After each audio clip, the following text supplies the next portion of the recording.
Welcome one, welcome all to episode 240 of the Xbox Expansion Pass, recorded on Saturday, August 24th, 2024.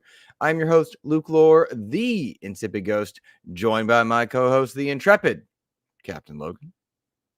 Today we discuss a very difficult week for Xbox fans, but perhaps not for Xbox themselves, as we've lost yet another exclusive, and we begin questioning whether or not you should be purchasing an Xbox console. Indiana Jones headed to PlayStation, Avowed maybe at 30 frames per second at launch. Despite this, Xbox seems to be doing well. We'll see just what happens. Logan, we like to start the show by offering words of kindness to those who have made our gaming weeks better. But first, how are you, my friend? I'm good. It's been one hell of a week for Gamescom, man. The news has been coming in. The fanboys are melting. I feel bad for everyone that's like having a rough go at it, because we got release dates that I was happy to see, and I don't know, this Gamescom was awesome to me. What do you think? I thought Gamescom was awful, and I'm really disappointed with a number of things, a number of aspects. But I think there's a lot of minutia that is existing in between a lot of these stories.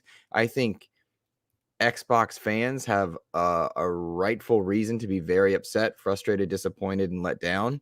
I think customers or players of the games that Xbox makes have a lot to look forward to and a lot of exciting things there.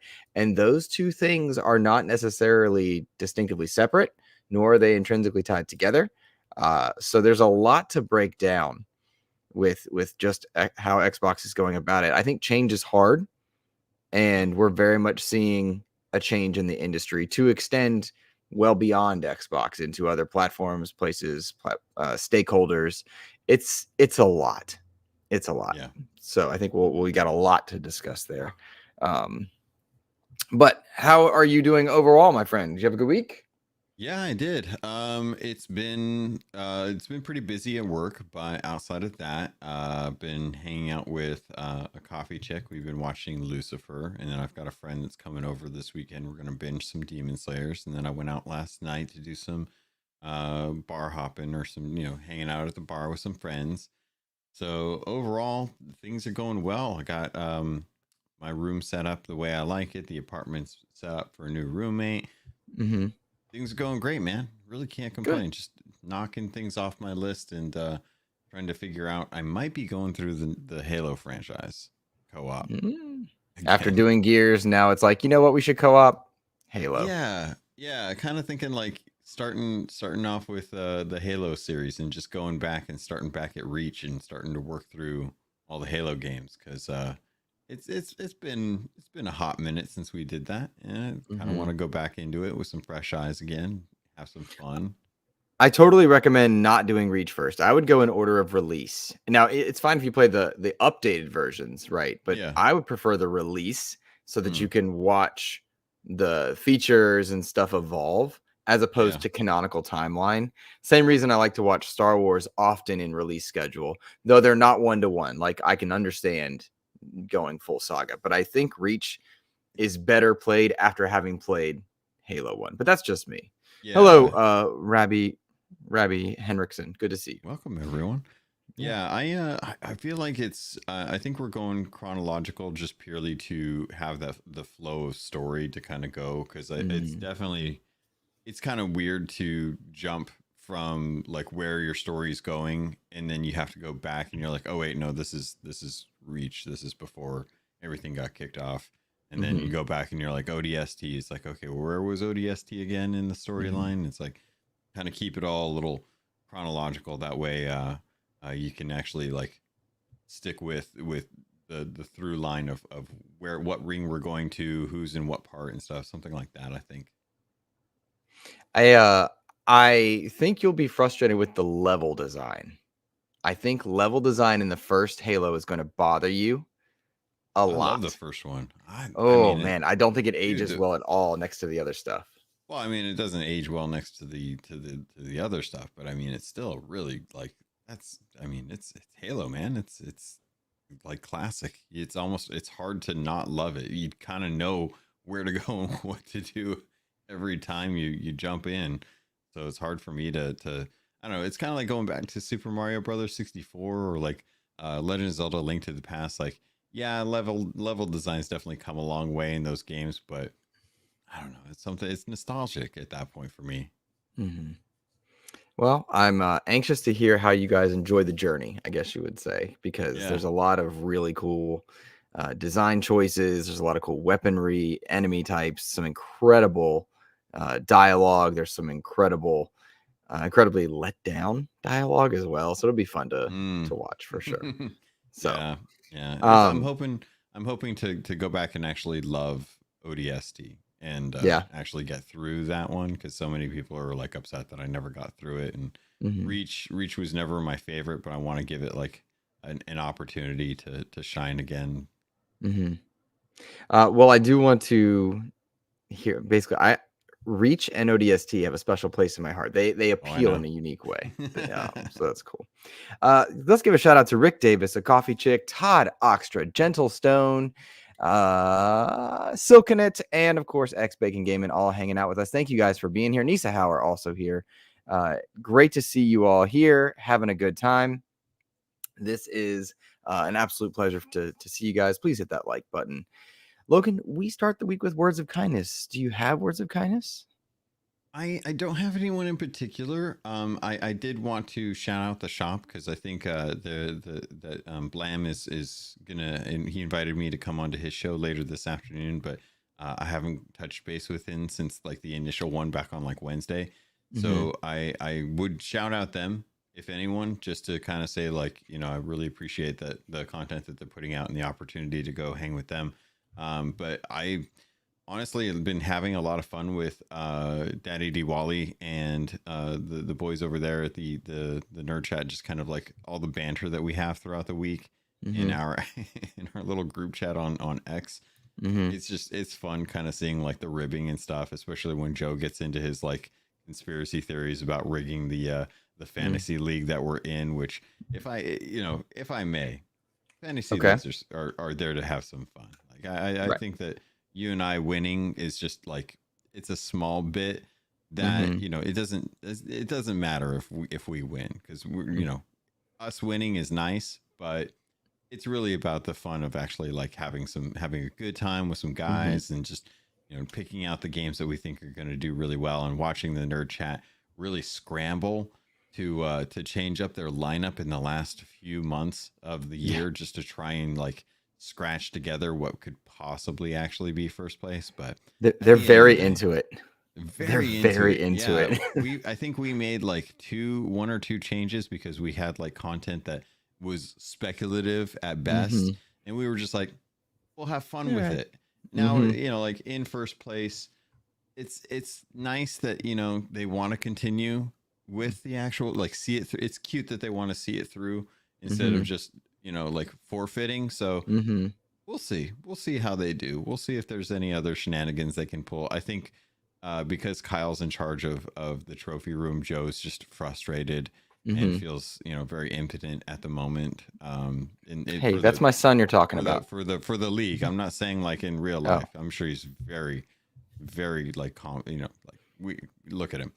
The man is a stud, and we should definitely not discredit that. Between you and me and nobody else, because it's just you and I, and no one can hear us or anything. Aren't we winning just because most of our games came out the front half of the year? Isn't that really why we're winning? No. Okay. Silly. Dumb. That's all right. No. Just because we have more games released, that just means that we anticipated stuff actually landing in 2024, as opposed to all the other games that they picked, which have been pushed out most of the time. So that's why they're having to do a lot of changes, and it's cute. I appreciate that, but we'll see.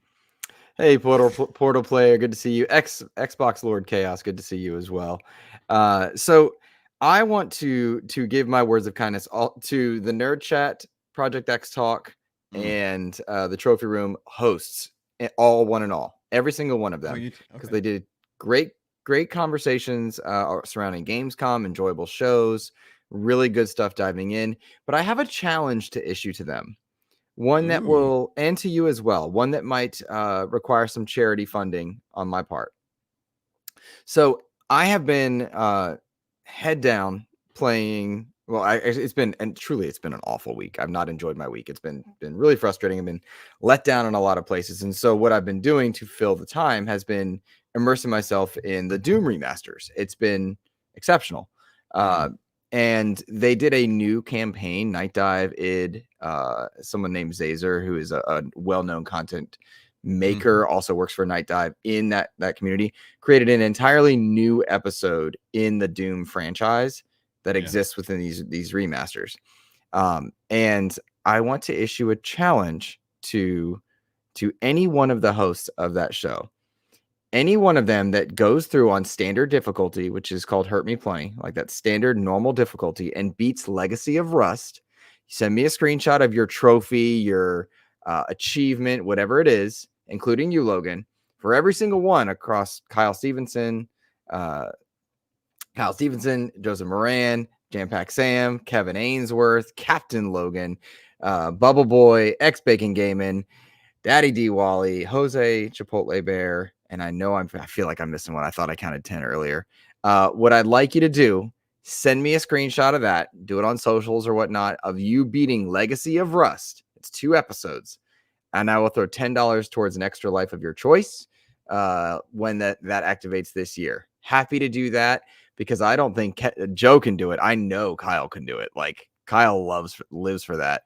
But Joe, Mr. like, I beat Bloodborne, I'm so good at games. Like, I he's like trash. the Souls like Elden Ring is my jam. I like doing hard content because I'm a gamer. Yeah, I hear it. Yeah. So what difficulty was this on again? Because I want to write this down. Like standard. It's called. It's normal. It's called, I think, Hurt Me Plenty.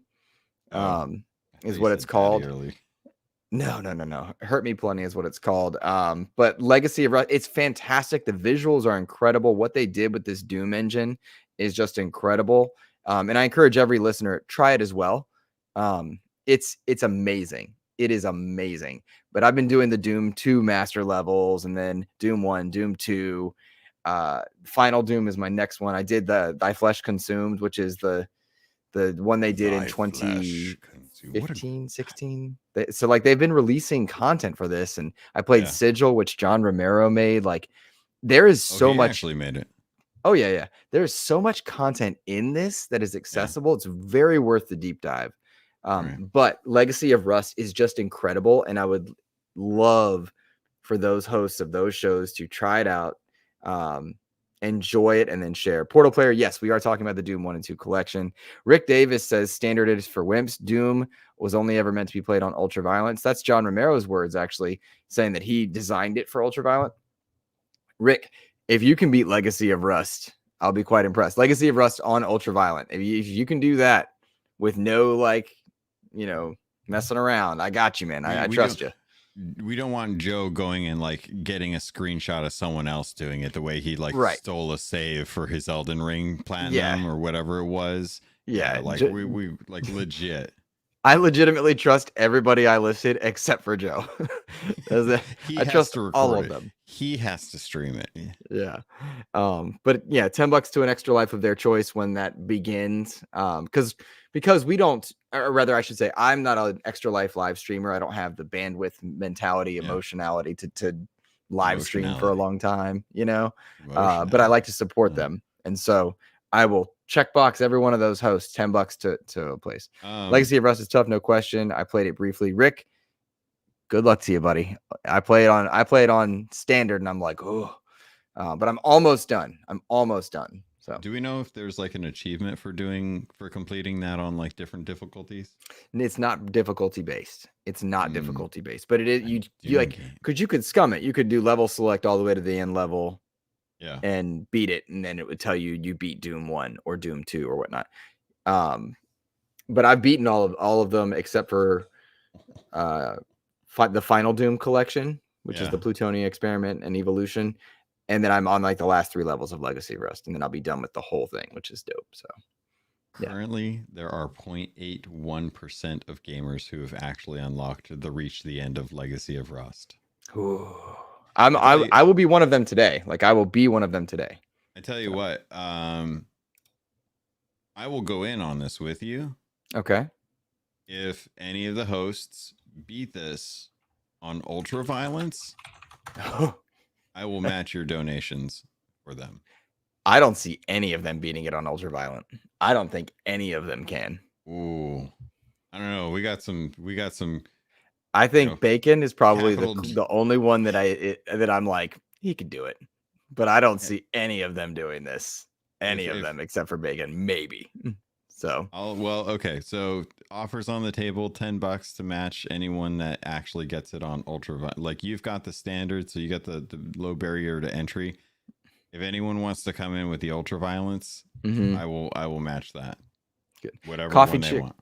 Coffee Chick saying now they want to go play Doom. Yes, you should. And this collection's incredible. Just know that anything outside of Doom 1 and 2, you are in for a world of pain. Like those levels were designed to be punishing. And it's awesome. It's fun. The visuals in Thy Flesh Consumed and Sigil, as well as the most recent one, which is Legacy of Rust, what they do with the Doom design is incredible. It's just incredible. So I hope you enjoy it. I just installed it. I literally just installed it on my computer. So I think, Logan, I think there are co-op options. I know they did a co-op thing when they moved it to Xbox, but it won't be the same experience. It's not the same experience, but it's definitely there. What's up, Jalen Gill? One of my favorite human beings on the planet. Portal Player says Doom 1 and 2 is so dated, I can't get into it. Strongly recommend you check out the newer stuff that they've made. Rick Davis says, on behalf of Spreading the Nerd, I will contribute $20 if you can provide a PSN or Xbox video capture beating it on ultra violence show the end of the level results at a bare minimum. And there's an honor system here because you can level select, but Rick Davis there throwing in a $20. So we've got a nice little podcast charity thing going on. So I like that challenge, dude. I dig it. I'll be jumping into it today between podcasts to see if I can. I got to warm up. It's been a while since I've done some mouse and keyboard Doom, so I'm looking forward to this. You're gonna need to warm up. Let me tell you. I've been playing on console with a controller, and like my poor Starfield controller is, things been getting tense. I think maybe you need to break out like you got the Sky Cipher one back there. You need to break out something like this. Maybe I might. Yeah. Oh, that's a good one. For the nice little. That's the Razer one, isn't it? This is the Turtle Beach. This is the Turtle Beach. Right.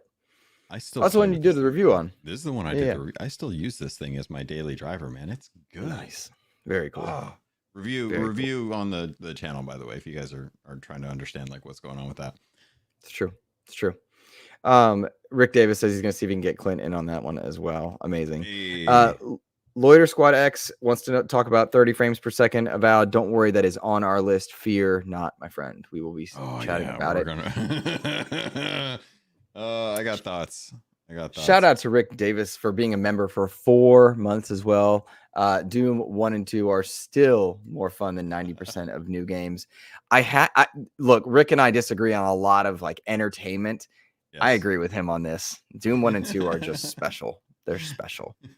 So, yeah. Shout out to them. Trust a person who has an anime character as a profile pic. You can always have good opinions there. Portal Player says, Mr. Lohr, do you still think Forza Horizon and Flight Sim are headed to PlayStation 5? Absolutely. So let's use that to lead us in. I'm going to star your comment and I'll bring it back up, Portal Player.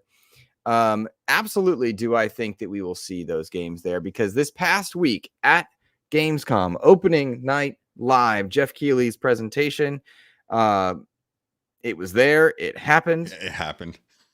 It was a thing. I got to tell you, I think Jeff needs to stop. Not stop everything, mind you. I'm a firm believer that Jeff Keighley is important to the gaming industry, as I think a number of controversial people are. Jason Schreier being another one that in the Xbox community, people are like, rah. But like, we need people like that. Yeah. That said, my personal feelings of Jeff aside, which are not positive, he was very rude to me.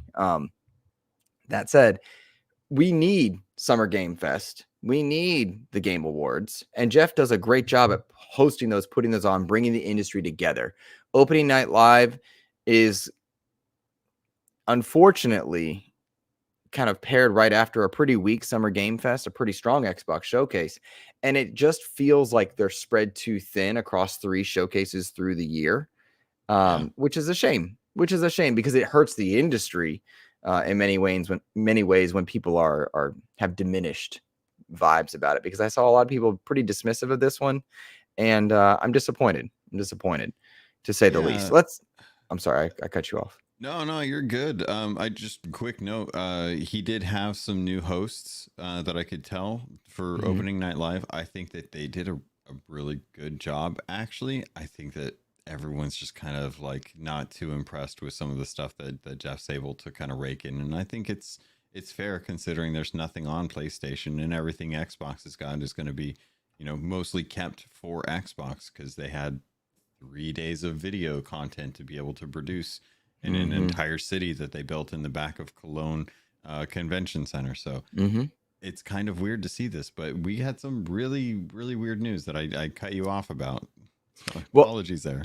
No, I've cut you off twice because I really like shouting these out. Silkenit, member for 3 months at this point, says, I'd choose Doom above any COD any time of day. Ooh. Thank you for being a channel member. It helps so much. Ooh. I've got the Podbean fees coming up this month. So you guys being channel members and such helps a lot with that. So thank you. Matto 1606, a member for 4 months, says, I definitely need to pick up those Dooms. I only finished 2016 and Eternal recently. Haven't played 1 and 2 since I was a kid. Man, if you haven't played the DLC for Doom Eternal, though, that's fantastic DLC. Some of the best cinematics ever. And these Dooms, the franchise is very healthy and ahead of Dark Ages. I think a lot of people are very excited and they have a great barrier for entry. Doom 64 launched onto Xbox last year. Maybe it was the year prior. Was it last year? They did 64 for the Nintendo Switch Online expansion pack, and they did it for Game Pass, I think, at the same time, alongside like the GoldenEye stuff. A lot of people don't realize Doom 1, Doom 2, including the episodes they've added, then Doom 64 lead into Doom 2016. People don't realize that, but there's a continuity there, which is fascinating. And it's implied that the Dark Ages might fill the gap between Doom 64 and Doom 2016, which is kind of cool. Now, would you recommend that they go back and play the newer games first and then jump into the older Dooms like you would with Halo? Or would you say like start out with Doom 1 and 2, go into 64, and then into 2016 and Eternal? That's a wonderful question. So the problem with the old Doom's story is that you get the story after you've beaten the campaign. It's just a scroll screen of text.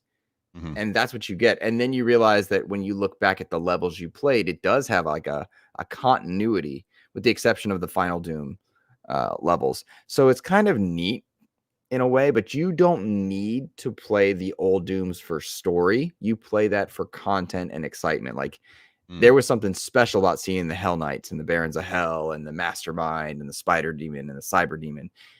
But the story itself, you kind of get in text feeds. Whereas with Doom 2016 and Eternal, you get that in cutscenes and such. Yeah.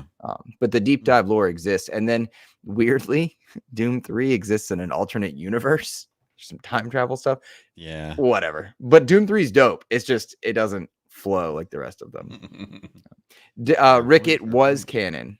It was canon because the dude that makes Doom Eternal, 64 was his favorite. Worth looking into, I will say. So, yeah. Interesting. Okay. Yeah, that's good to know. Yeah. You know what else is good to know? What's that? How many games are actually going to be exclusive to flip in? All right. Well, here we are getting into our first topic, I should say. Opening Night Live certainly did seem to disappoint, but the big news for Xbox fans, one of several kind of pillar moments, was that Indiana Jones got its release date for December 9th, pretty late in the year, after Black Friday, after Game Awards, like voting and everything else. December 9th, Xbox and PC Game Pass are all going to get access to Indiana Jones. The game looked and showed very well. A lot of people very high on it, which I thought was pretty cool, all things considered. And then I think they deflated they deflated the hot air balloon. They took the wind out of their sails. They really killed a lot of momentum that was building people up within the Xbox community, or building people up to purchase an Xbox or subscribe to Game Pass, because their one more thing moment was that the game is coming to PlayStation in spring 2025. Now, it's not surprising, Logan, that this game's coming to PlayStation. We kind of knew that. It was a pretty like open secret. But to have the announcement at Opening Night Live, to say it as the one last thing, to give people a reason not to get Game Pass before Christmas, not to buy an Xbox before Christmas, to not get into the ecosystem, was just surprising and odd. And I just don't know why they did it this way. This could have been an incredible blog post in February or January. PlayStation fans, get excited.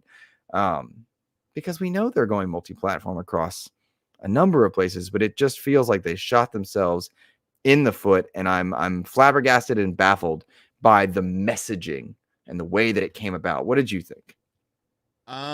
This was not necessary. They very easily, like you said, could have done a blog post later on. I think the reason why they are doing it now is because they know people are going to pull up the receipts, and they tried to go back to Gamescom 2023 and say like, oh well, Phil said that Indiana Jones and Starfield were going to be exclusive. He said that, and it's like, no, he didn't actually say that. He said that Indiana Jones and Starfield were not the initial 4 games that were going to be coming to multi-plat like as they started. And then after the whole little like Gamescom thing, they went and announced what they were going to be, and then told us like, hey, we're going to take a look at this, see how the practice works. If it works well, then more games may come to it. So I think the reason why they did this is because they know they have to get ahead of all of the BS that it's going to come. Like by the time the announcement hits now here in August, when the game launches in December, people are not going to care that it's going to be in spring because they're already going to be playing it. And if anything, this gives an opportunity. This is the positive me coming out. This is going to give players an opportunity over in ecosystems where they may not have access to an Xbox to subscribe to Game Pass on like PC or through the cloud, to maybe like want to get into that zeitgeist. You know, so many people love Troy Baker for what he's done, especially over on PlayStation. And I can imagine a lot of people wanting to have that, like, think about what it was like when we were sitting here and people wanted to play Baldur's Gate 3 on Xbox. It was, there was like foam from people's mouths. Like, when is the Xbox version going to hit? It's not fair. People went and bought it on Steam. People went and bought it on PlayStation because they just wanted to get into that zeitgeist. And I think getting ahead of this, if Indiana Jones turns out to be a 9 or a 10, which historically probably not going to be the case, but if it turns out to be a really good game, them having to wait till spring may not be good enough for them. Instant gratification works, and knowing that you have to sit and wait for something could be enough for them to justify a month or two's worth of Game Pass to play it through streaming. That's the positive side of me. The other half of me is like, Xbox does not want to present themselves anymore as a console that is going toe to toe on exclusives the way Sony has tried. And we've seen right now Sony struggling to deal with the fact that most of their games are going to be platform exclusive. The one out that they have to save them some money, get them some revenue, is bringing their games, their past games, to PC. It worked really well for Ghost of Tsushima, but those ports aren't necessarily doing too hot. So Sony's going to have to figure out something real quick to be able to start getting some of this money, because their games are not coming out soon, and they need to deal with this in the short term somehow. So I don't think that Xbox is really giving reasons to buy hardware. We'll have to see. I mean, I think we got the announcements that the new hardware is pre-orders are live for like the Xbox Series S with the the 1 terabyte. We also got the pre-orders going live for the Xbox Series X with the 2 terabytes, the Galaxy Edition. Those are coming out in October. No one seems to care. Why would you? No one seems to care. It seems like one of those things that they're just like, hey, if you haven't bought one yet, we've got some new hardware coming that addresses some of the storage issues that we had at the launch of the thing, instead of what they should be doing, which is kind of, like releasing an updated hardware line that brings down the cost of entry for a lot of this. If your console sales are down and you release more expensive hardware, that's not going to sell consoles, guys. And exclusives tend to be the only other revenue source that you can point to be like, this is the thing that sells consoles, because they can't get that content anywhere else. And you look at what they're doing with Indiana Jones, and it's like, well, maybe next time I just get a PS6. Because most of the big titles, especially from Bethesda, seem to be just going straight over to PlayStation. So I may just have a PC and a PS6. And it feels like the only reason they have an Xbox is to give you a Game Pass machine, not to give you exclusives or better hardware or whatnot, which is odd. So that is, I think, the strongest point that anyone can make for why you should need to have an Xbox console, because there are still a lot of console exclusive titles that you can't get on PC that are on Game Pass. So I said at the top of the show that it was a rough week for Xbox fans, but not necessarily for Xbox. And I really want to kind of explain that thought process and double down on it. That's a good point. Because I think Xbox fans got kicked in the nuts several times over during this Gamescom, from the announcement that that Towerborn is coming to Steam first, not Xbox, despite being pitched as an Xbox exclusive. Again, there's asterisks on all of these, but we're talking about the perspective, the perception. Towerborn not hitting Xbox first. The big exclusive that everybody wants to talk about, Indiana Jones. It's a Disney partnership. Now it's a timed exclusive. What was the other thing I want to? Oh, the upped price of the consoles being a problem, and then Avowed's frames per second being an issue. And so the Xbox fan certainly had a rough time. And we should, this is a good point to bring in. Phil Spencer did an interview with Xbox on Charlie, who's lovely. And in this, one of the things it was a softball style because it's Xbox on, but also she did ask and he did address. So we should recognize both elements of that. Phil Spencer's comments essentially said that, the franchise, they tested it with their 4 games. They tested it with their 4 games. That's what they said. They would see it with their 4 games, see how it goes, and learn from it. And the net result was that franchises are getting stronger. We got reports that Sea of Thieves did 1 million. Great. The franchises are getting stronger. The Xbox console base went up. Interesting. Wouldn't have thought that, because we see hardware in decline. And we know Xbox is making pretty intense amounts of money, all things considered. Like, they're operating quite well despite hardware being down. The big thing that he said was the business is changing. The business is changing, is in need of change. You have to adapt, because that's part of it. And we saw this same element, the same information out of Sony as a result of the Insomniac hack, which, while disappointing how we got the info, we know that the way they are intaking money and outputting content is not working for them either. I'll quick aside, they brought in Bungie, who nixed several projects and then greenlit Concord. And clearly, between Bungie's issues, Destiny's issues, and now Concord's release, Sony's having some issues there. So the business is changing, and you must adapt to survive. Console sales are not the moneymaker, never have been. They were the entryway, the barrier for entry for players to access games. Xbox is eliminating that as an element, but it does disrupt our normal expectations. So it's odd. And then I would say that because Xbox fans have been kicked in the nuts this past week with all these like little bits of news, Xbox customers are going to be doing quite well. It's just that the messaging is odd. There's a lot of people playing Xbox games in a lot of places, a lot of ways. And the upcoming Xbox stuff is just confusing, given that Doom Dark Ages, it's fully multi-plat from the get-go. We all know. Yeah. Right? Starfield remains exclusive. It's one of the ones Phil Spencer referenced when he said Of the We'll 4 see. games, this is not one of them. Exactly, right? So are we anticipating Indiana Jones? It's not even out yet, and we know it's coming to PlayStation. Those are 3 pillars of information that are odd and different.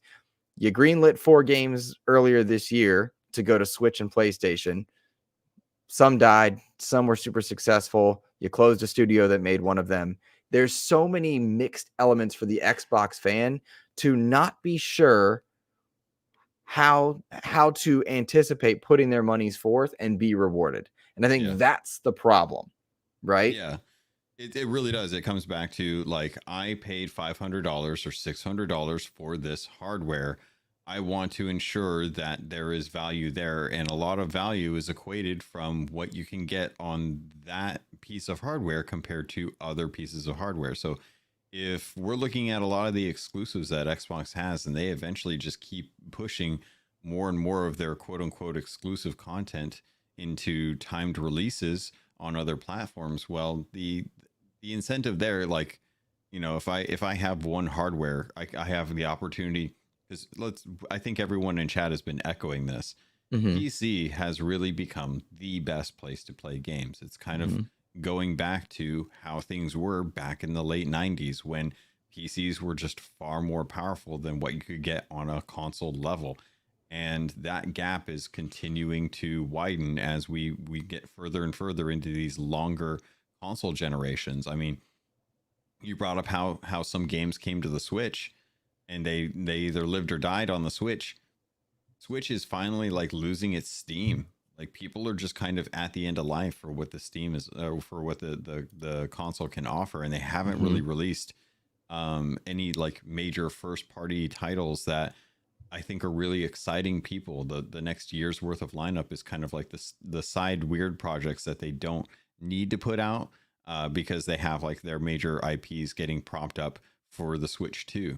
So not too many people really buying into Switch right now. It's kind of a shame. But one of these things that I think a lot of us want from Xbox is some sort of solidarity that the next round of hardware that we buy is going to be something that either exceeds the expectation of what a console should perform at, like should be closer to what an actual PC can do, or they need to broaden the actual ecosystem beyond what Xbox offers and start bringing in some of those PC ecosystems to then kind of fill the gap. Like, if I can get an Xbox console that is close to on par with most of the PC hardware, I would actually be willing to spend $1,000 on a console.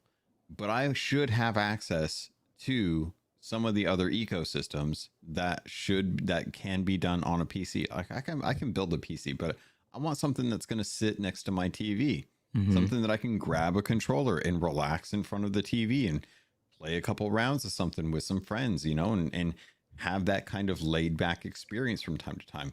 I don't necessarily want to sit where I work, where I game, and like where I do podcasting like all the time. So where does Xbox go with their next hardware line to incentivize players to continue investing in their actual like ecosystem alone, or do they just go PC? I think that's the difference. Is there is no reason to buy an Xbox any longer, except that it would be a Game Pass machine. To invest in a future platform from Xbox, for me, I don't see a world where they don't have access to Steam on that TV box. It's a we're talking about hybridized ways. That's what was special about the Switch. I could see a world where you get your Xbox, you're able to log into Steam as well. You're able to get your Xbox, you're able to log in there. A lot of people suggesting the idea of the handheld, the dual handheld mode. We know they purchased screens from, I believe it was Samsung, a couple months back. I also saw that Brad Sams was suggested that might have been for HoloLens. Regardless, you do need to do something to incentivize people to pick up new hardware, because I do think the Xbox has the absolute best controller. Your controller can work anywhere, just about. Oh yeah. You know what I mean? That's what's great about it. Yeah, your controller can work anywhere. So you got to give people a reason to buy your hardware. And right now, the only reason to buy your hardware is Game Pass, which is dope, by the way.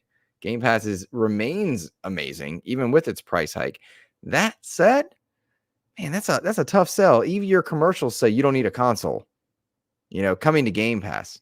And that's just a strange, it's very difficult to keep the standard status quo expectations. And Phil even alluded to it in that same interview about, it's different. We have to change our model, change our expectations. It's going to be odd. It's going to be strange. It is something to it. I was listening to, well, at first, let me shout out Glyphier. Thank you for the $2 super chat. Sincerely, it truly helps, particularly this month. So thank you, my friend.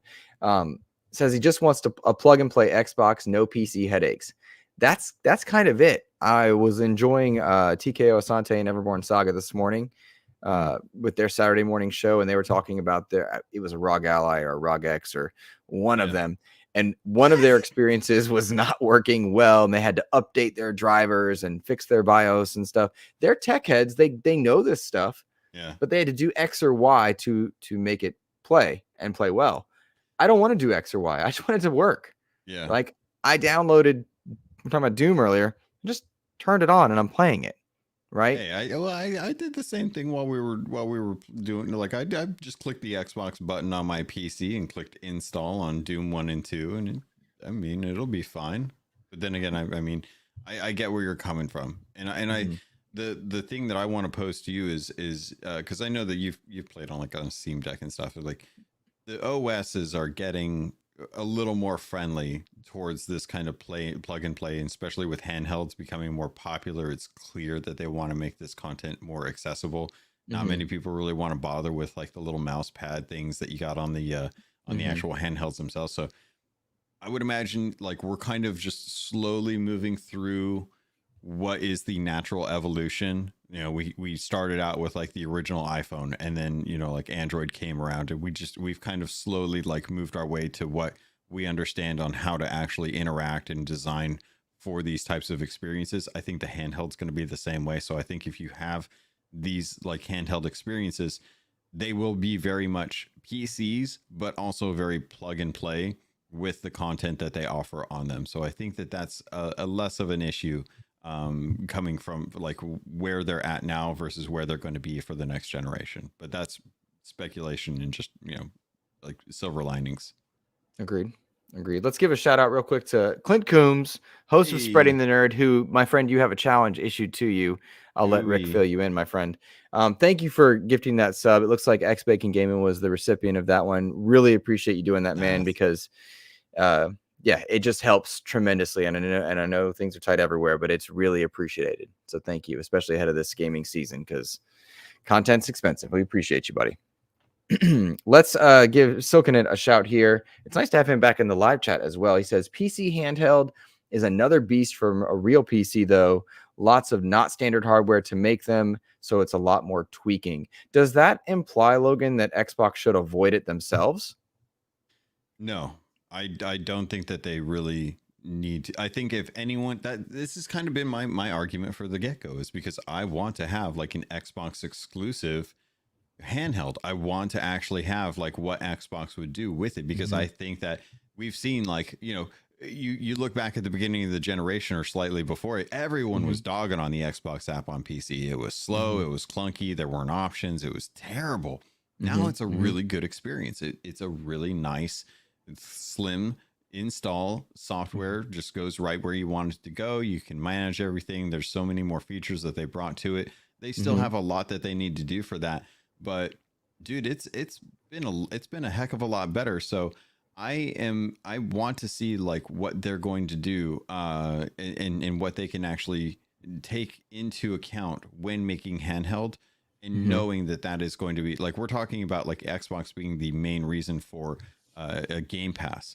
Like I want that. That's exactly like, I just want a Switch that is for my Game Pass.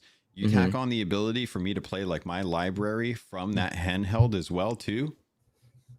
Dude, I'm here for it. I'm absolutely here for it. Just take whatever it is that is the guts of the Xbox Series S, and then just put that into a little tiny handheld like a form factor, and I'm sold.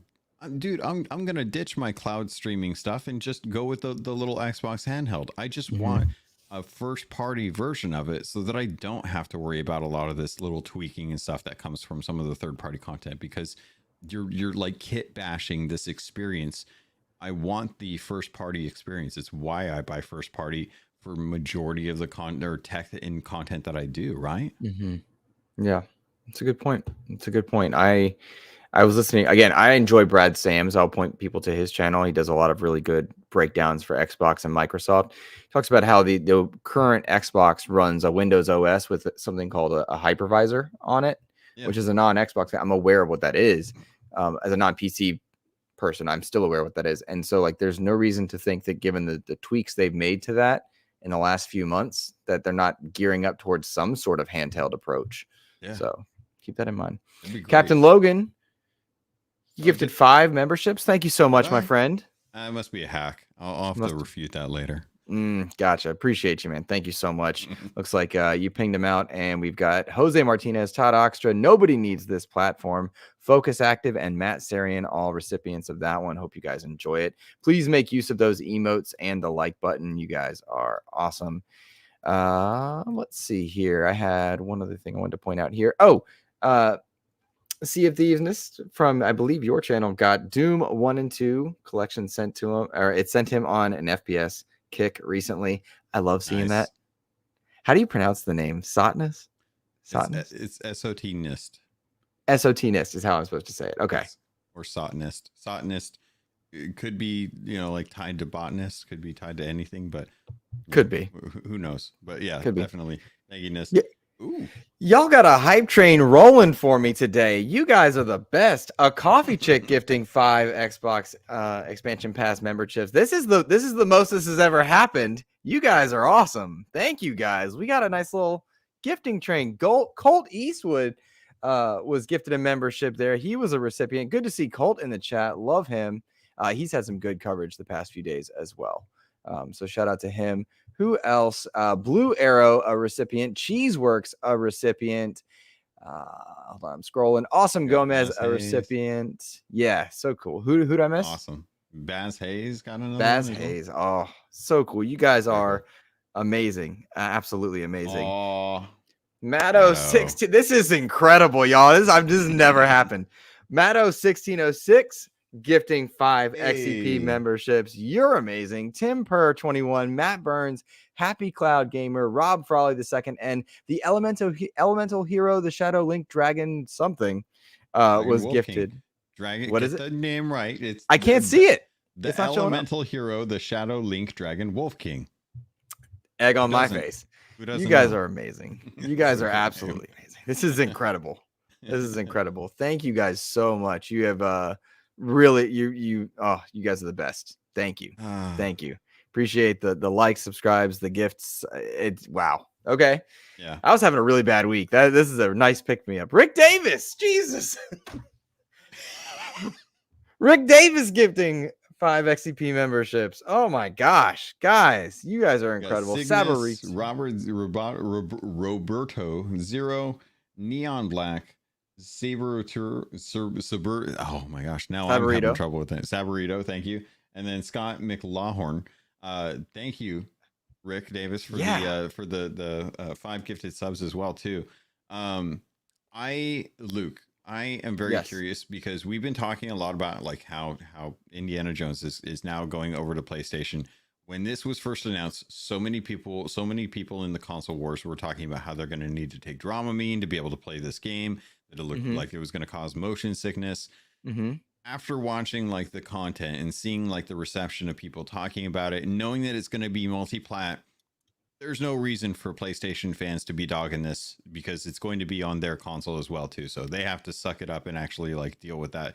Those kind of things, like whether the game's good or bad, we'll see how the reviews pan out. Are you feeling better about this game being something that more and more people will actually pick up now because it's multi-plat? Do you think that this game still looks good? Does it look bad? What were your actual impressions of the game?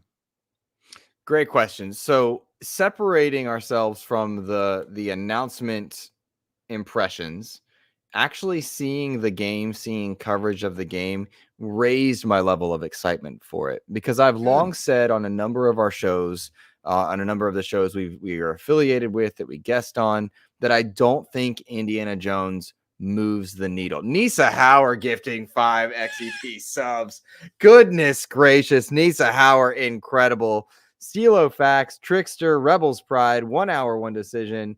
That's Chris 1H1D and James Whitfield, the recipients there. God, you guys are amazing. Thank you, Nisa. Let's spotlight that on the visuals there. So to answer the question, it raised my excitement level. I've long said on a number of our sister shows and things where we've had chances to speak that I don't think Indiana Jones is a big enough name to do anything special. I don't think that the excitement for a first-person Indiana Jones does, I see it, that's good timing, does what it needs to do as far as like selling millions of copies. I think I said famously with our friends at the Nerd Chat that I would be flabbergasted if it sold 5 million, right? Flabbergasted if it sold 5 million. Is that across Xbox and PlayStation 5? Yeah, I don't know. Now I have to evaluate that, right? Because I just didn't see that happening. I didn't even think I'd get 5 million players, even with Game Pass.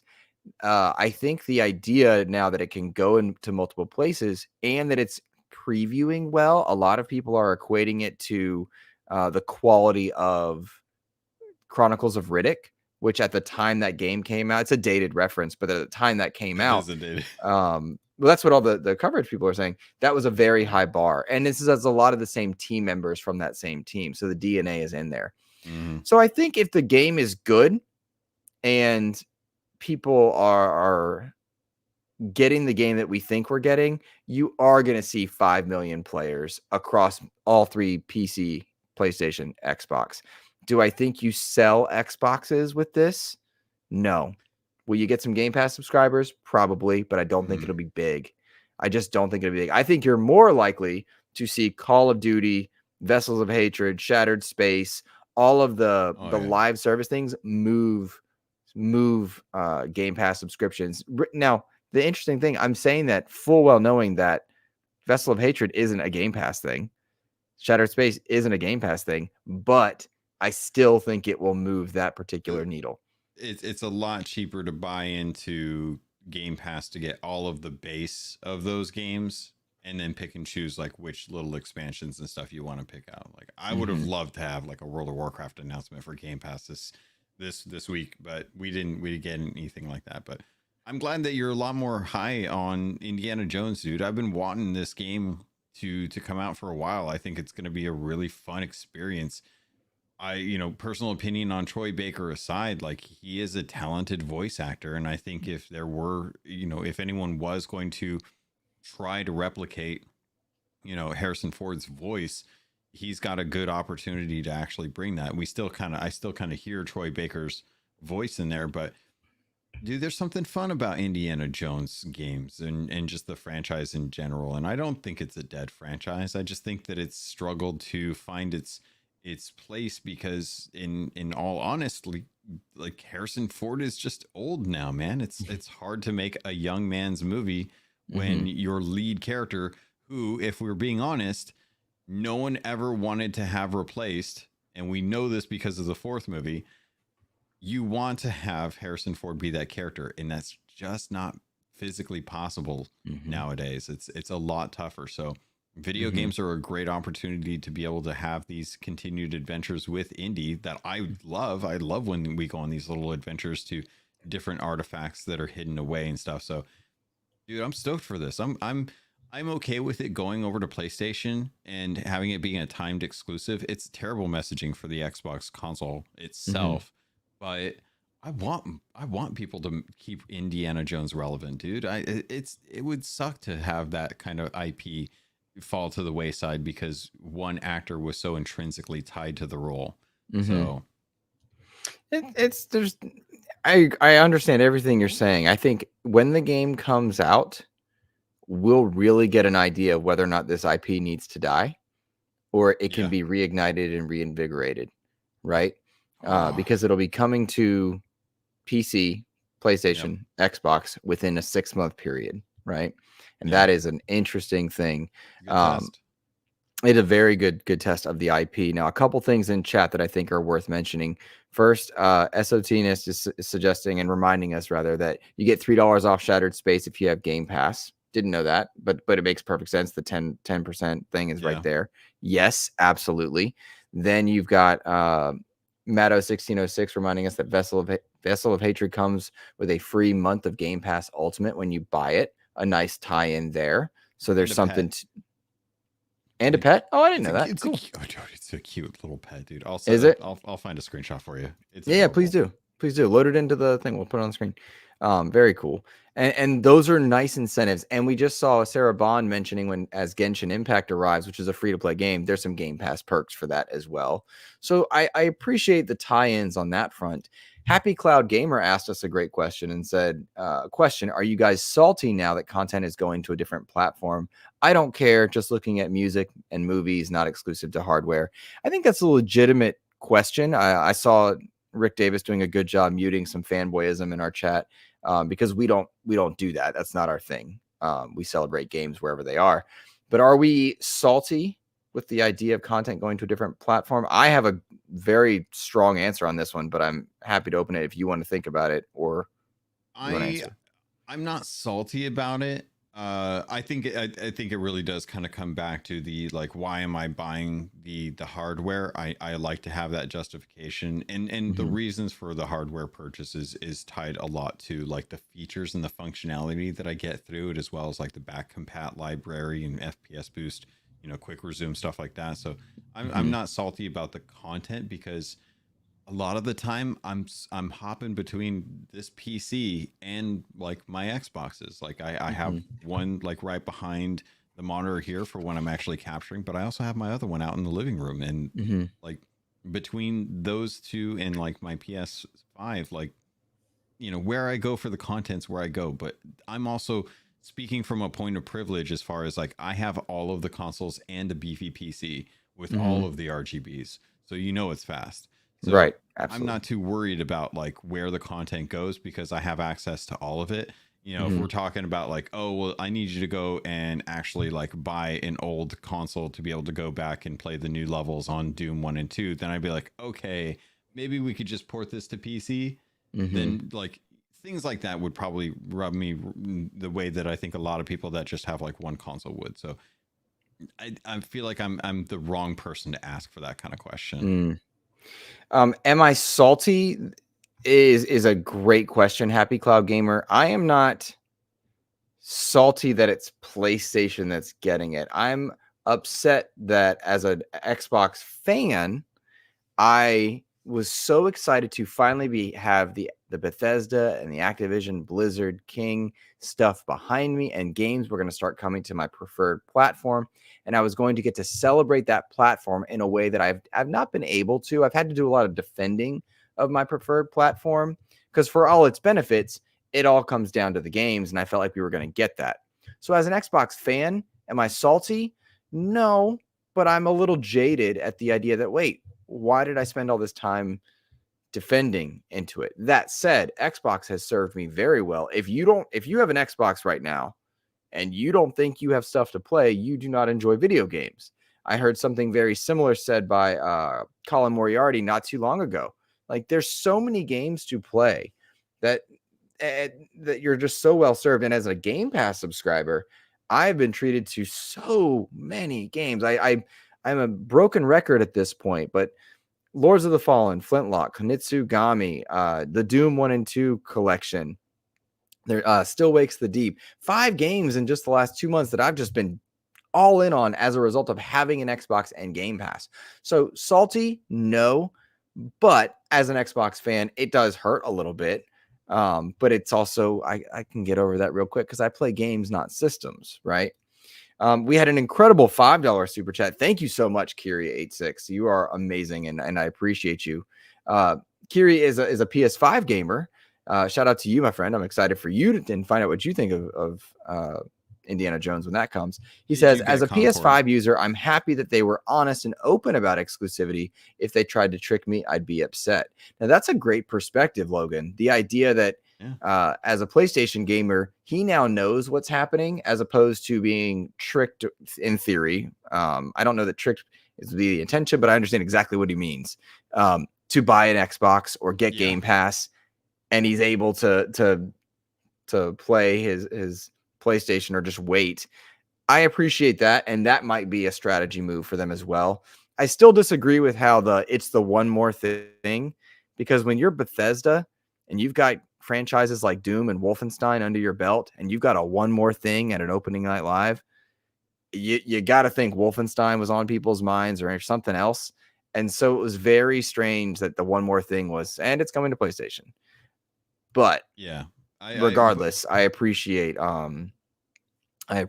his position or their position, because if I'm a PlayStation gamer, now I know, and that's kind of cool. You're muted, buddy. Am I? You're still muted. Still muted. You're handsome though. Did you physically bump something? Okay, I'll vamp. No problem. So let's see. I want to touch on a few of these contents here. Now? Gentle Stone says he's a tad salty about the horrible messaging, but not at all about the content. I think that's a very legitimate and fair response. I think that's exactly how you should approach it, Gentle Stone. There's nothing wrong with it. And I've said before that Xbox customers are being served very well. It's a matter of Xbox fans. Logan, would you mind saying something? Because Coffee said she could hear you.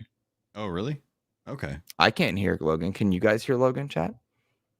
I don't hear you him. Guys hear me?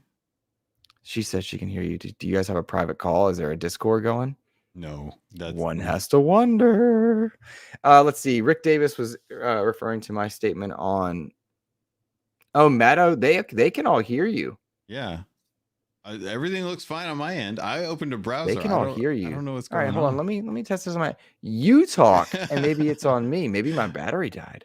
Okay, it's quite possible. All right, so I've been trying to find this little cat that I've been looking for. I cannot find an image to save my life to get this. But one of the things that actually got announced that I'm gonna talk about for a little bit.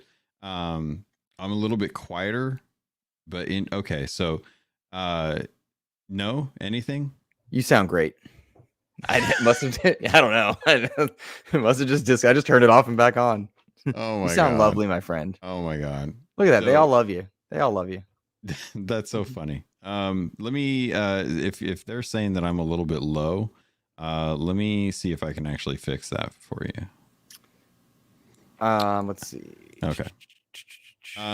One of the things that I did want to bring up is the new accessibility offerings that Xbox actually talked about. And that was something that I didn't really like, that I didn't really see too many people really talking about. So they've introduced a new adaptive joystick, and that they're actually providing like not only just the accessories that you can use on top of the actual joystick, which it looks like a Wii Chuck effectively that you can hook up. But the idea is that they give you guys an opportunity to use one of these in conjunction with different toppers that you can put on top of the actual joystick itself.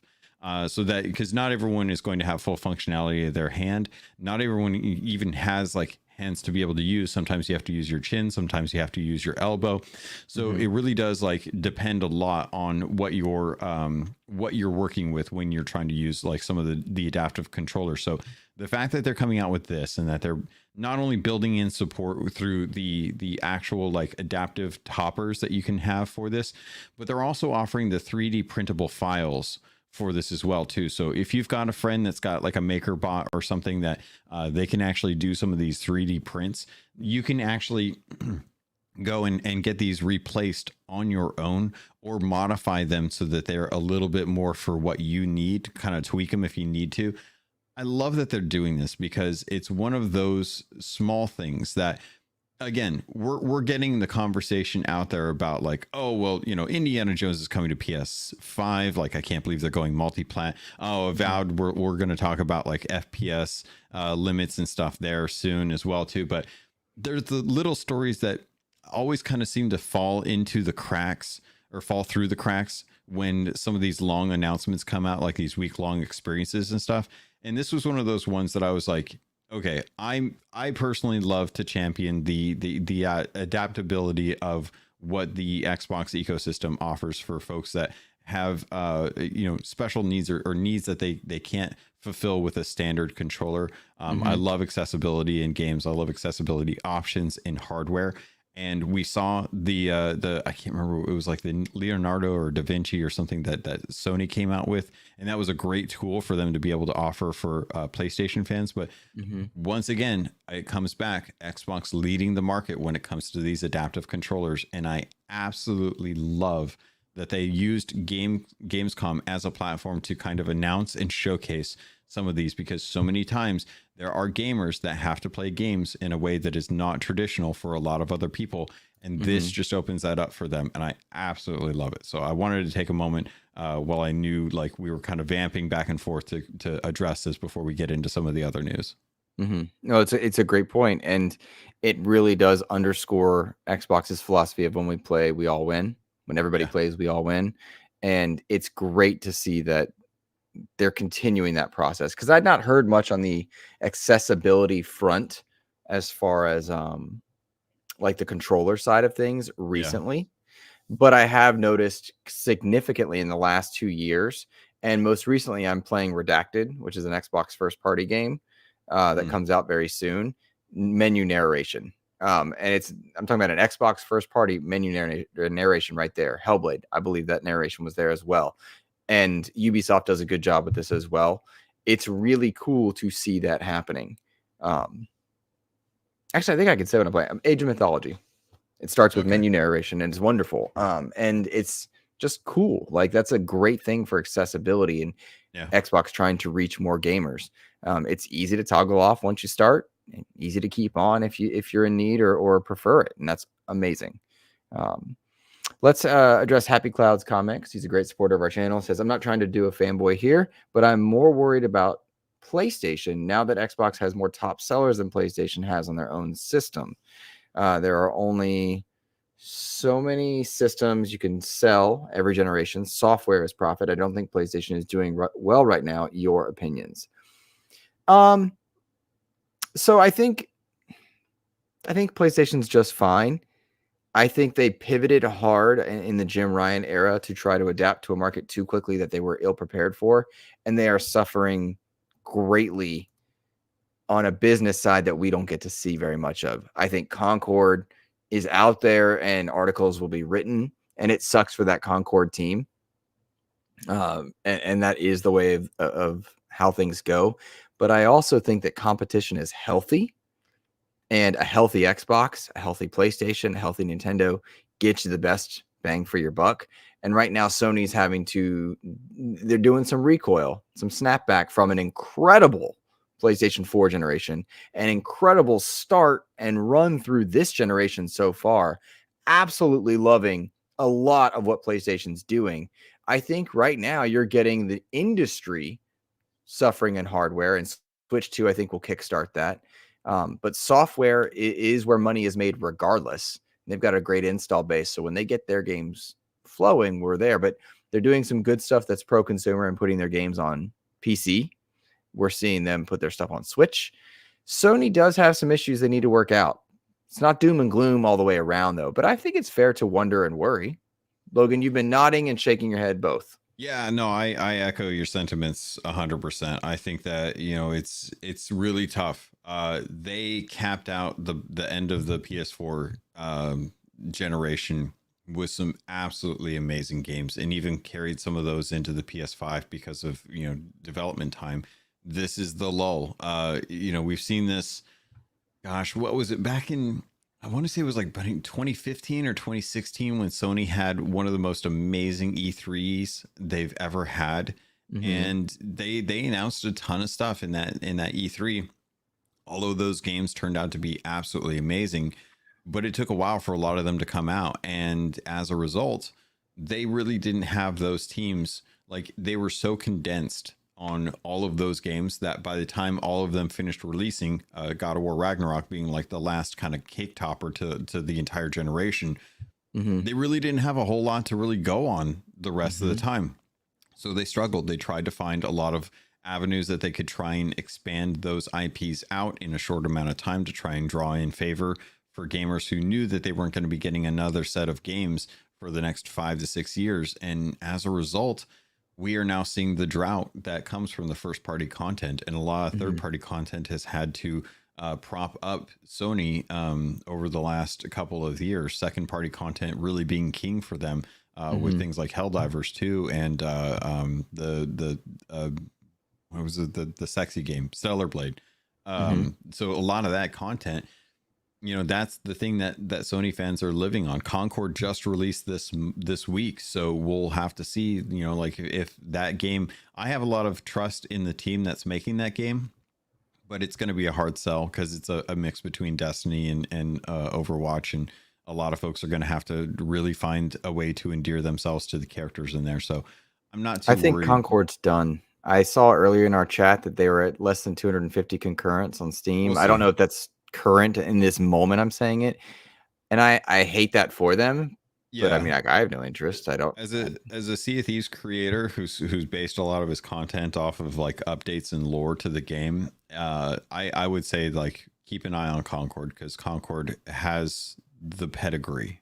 It's just okay. Will people endear themselves to those characters when the story starts ramping around?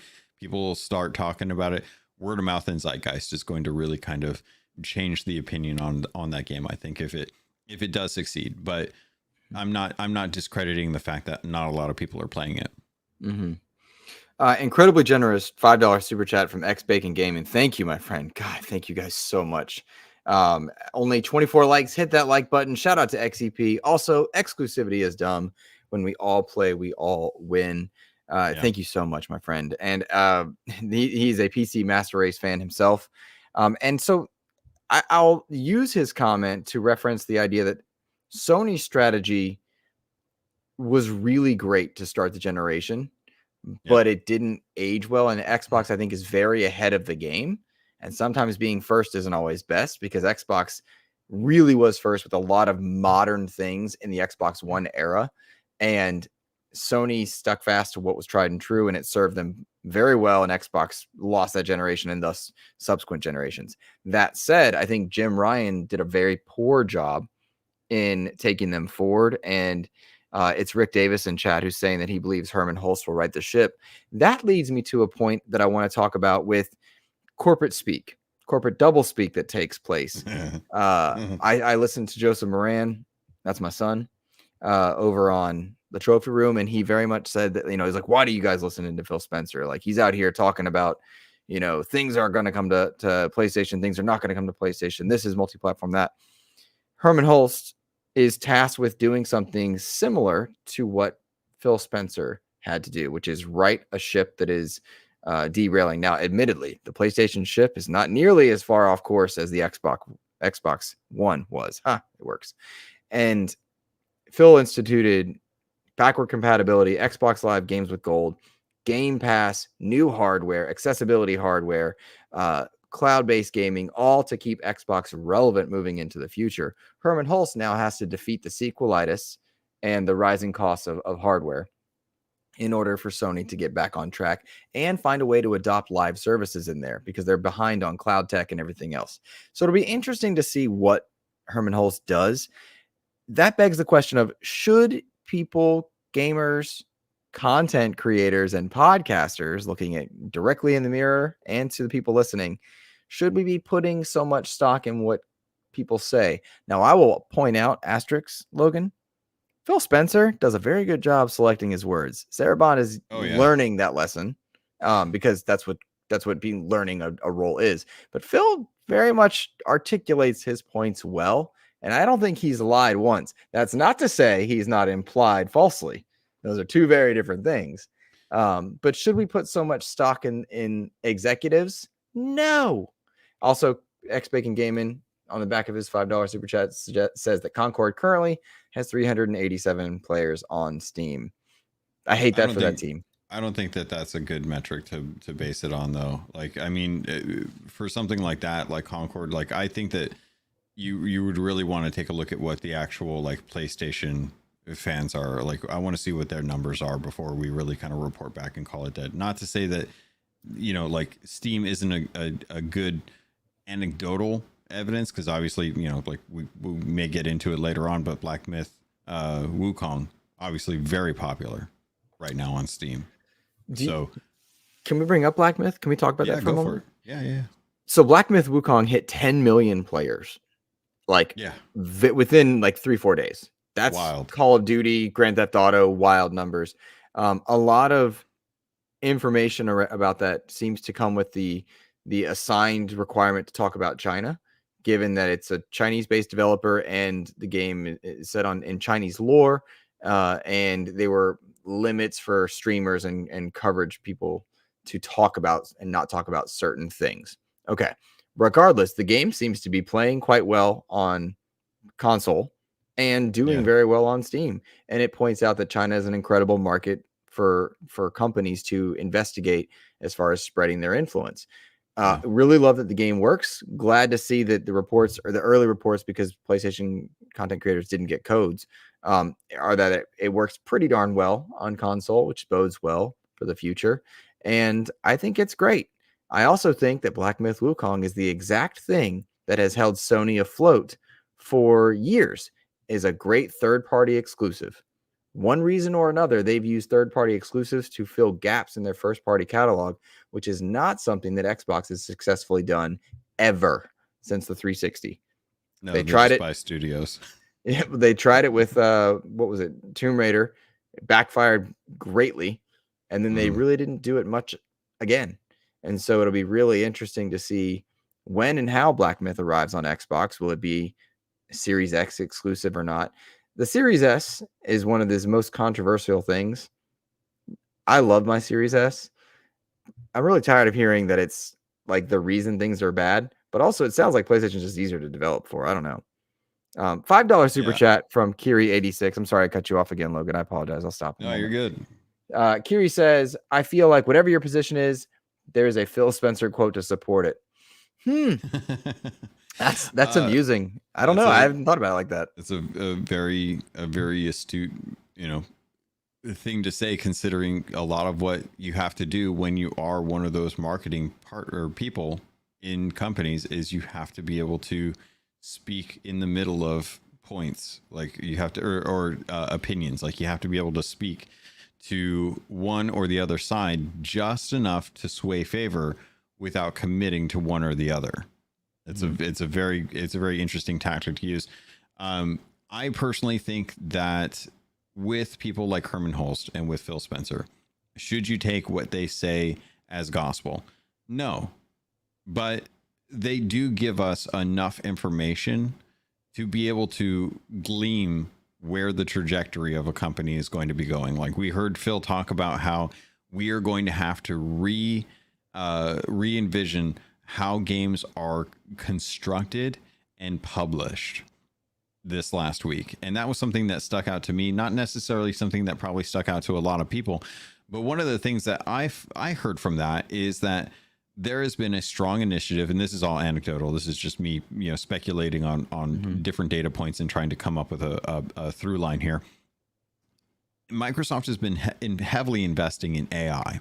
We know that AI has been used for procedural generation and a lot of other things in games for a long time. One of the things that we're very staunchly against is the use of replacing voice actors with AI voices.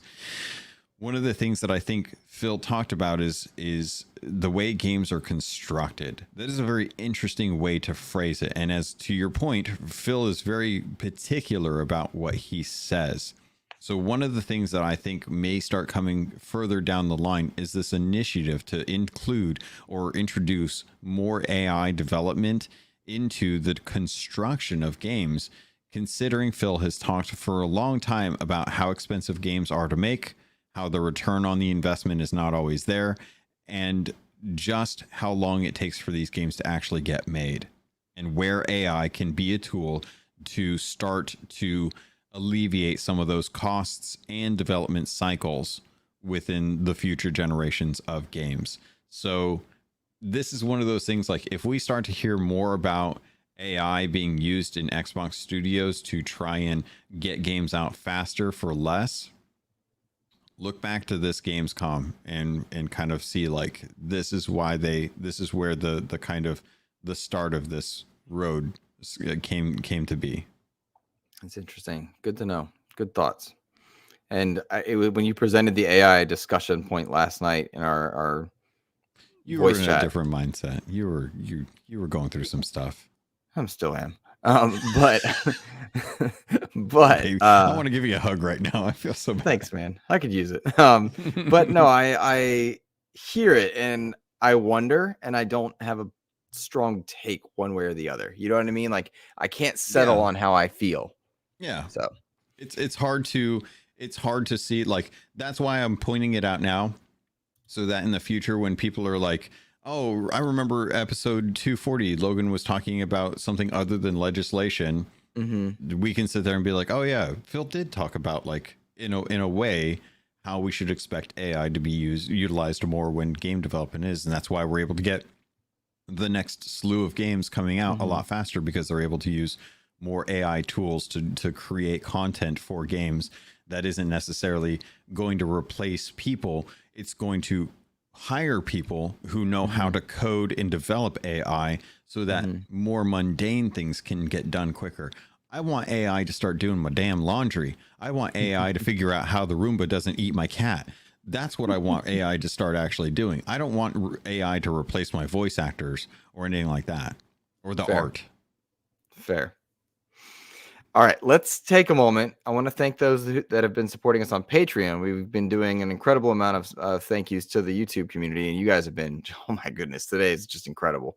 But I do want to thank our patrons and then talk about Avowed's frames per second and Towerborn, because both of those things are pretty darn relevant, I think. Also, a couple cool, Gamescom announcements that we haven't touched on, but thank you to all of you that have supported us over on patreon.com/Xbox Expansion Pass.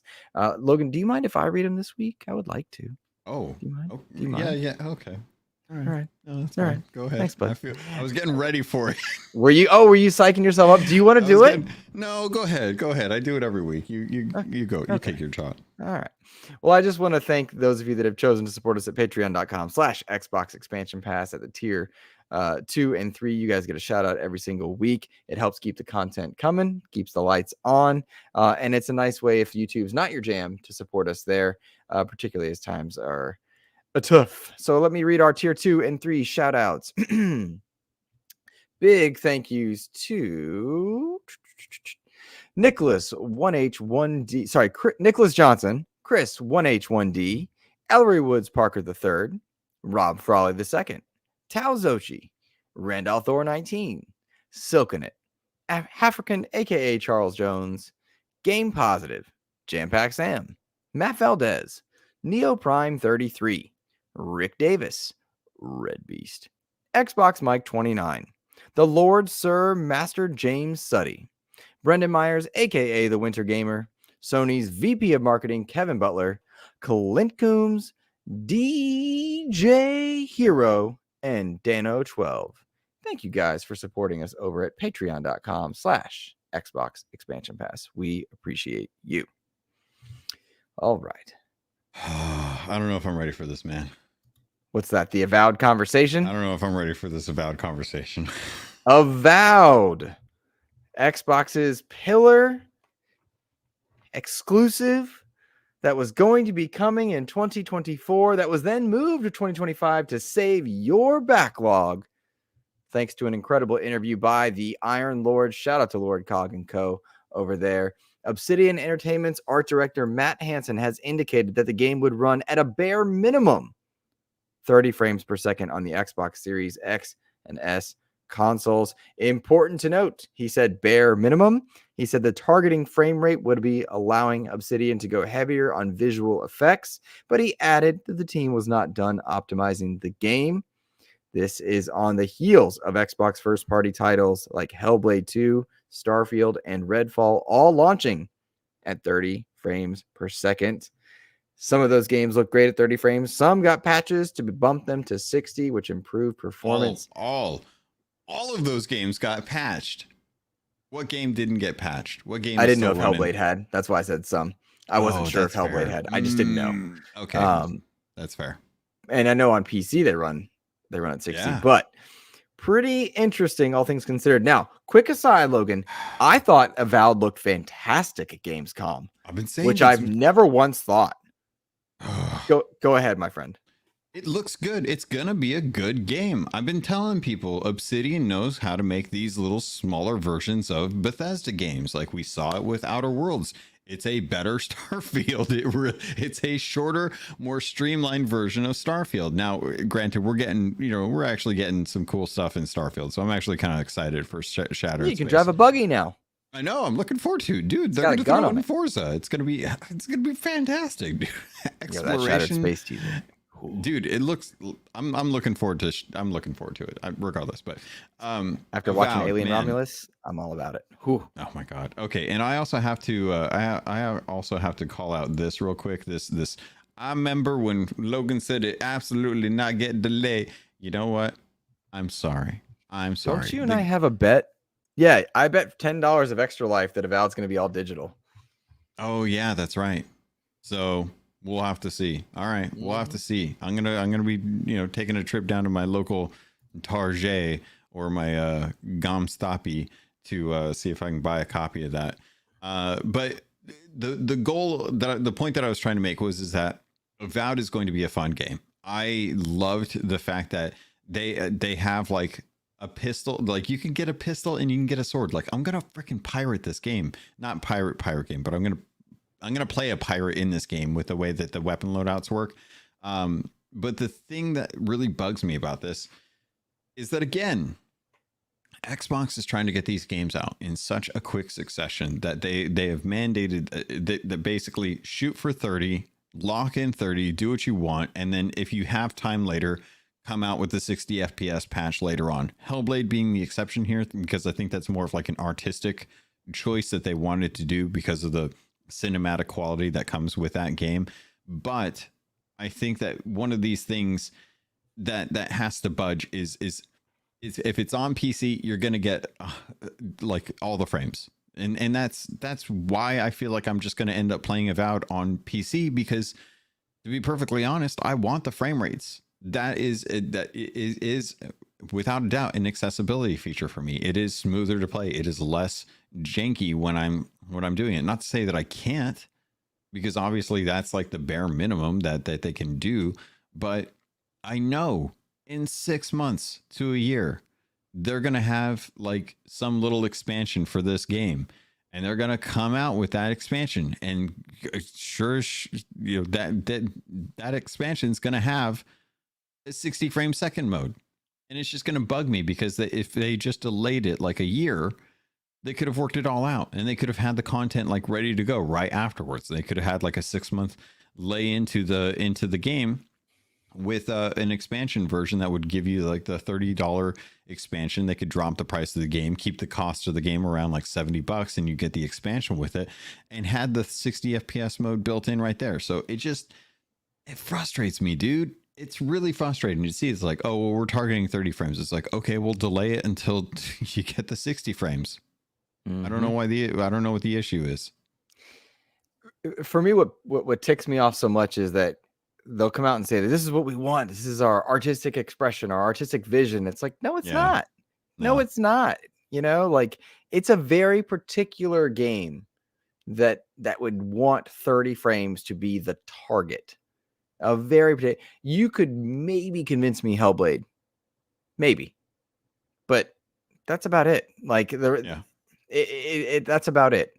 Not Redfall, not Starfield, and certainly not Avowed makes any sense. Just say we're working at 30 frames at launch, aiming for 60 as we can, or delay it.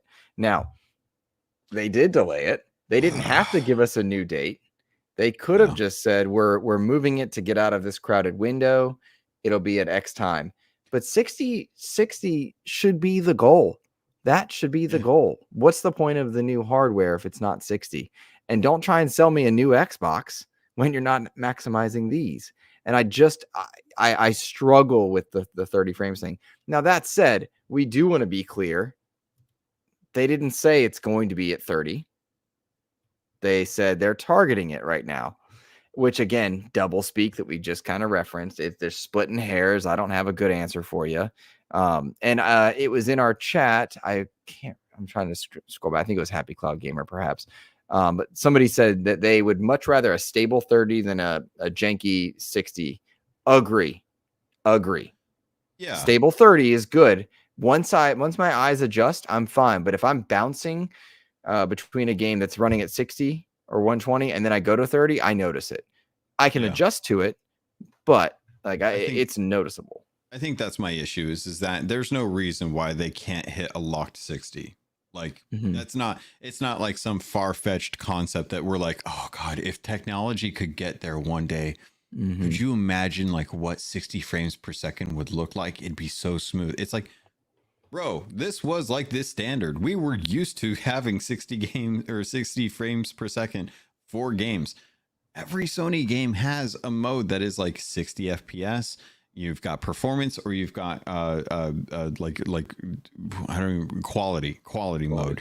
You know, like they've worked it out. They've even figured out how to do like the hybrid of like, okay, well, we're gonna have 45 frames with ray tracing at 1440p. Like they understand like there is a gambit of like qualities to resolution, like FPS to resolution that you can work with to give you options.